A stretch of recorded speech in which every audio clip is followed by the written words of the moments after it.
உங்களுக்கு வரவேண்டிய பணம் வந்து சேர நீங்க செய்ய வேண்டிய முறைகள் என்ன தெரியுமா?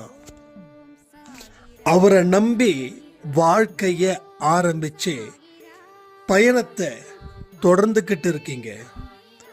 ஆனாலும் சில மனிதர்கள் உங்களுக்கு அந்த பயணம் வேண்டாம் என்று சொல்லும்போது உங்களுடைய மனது அதில் குழப்பம் அடைந்து வேறு ஒரு பாதையை தேர்ந்தெடுக்கிறீர்களா இல்லையா?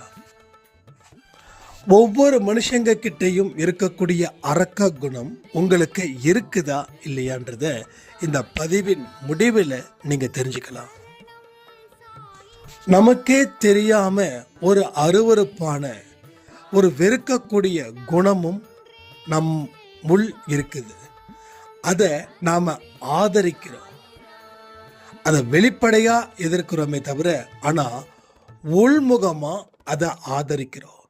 அது வளர வளர வாழ்க்கையில கடவுள் நம்மளை விட்டு பிரிந்தது போலவே ஒரு எண்ணமும் வரும். அது இப்போ வராது, வாழ்க்கையோட முதிர்வு காலத்தில் வரும். இந்த பதிவில் சொல்லக்கூடிய விஷயத்தை செய்தால் படிப்படியாக தான் உங்கள் துன்பங்கள் குறையும். ஒரே நாளில் துன்பம் குறையுதுன்னு நம்பவே நம்பாதீங்க. ஏன்னா அவ்வளவு சிக்கலான வாழ்க்கை உங்களுடைய வாழ்க்கை. அதை பொறுமையாக இருந்தால் கண்டிப்பாக பெருமையாக வாழ முடியும். கடவுள் சொன்ன பொறுமையும் நம்பிக்கையும் மனதில் வைத்து அதை உங்கள் வாழ்க்கையில் செயல்படுத்தி வெற்றி தீபத்தை ஏற்றுவீர்களா?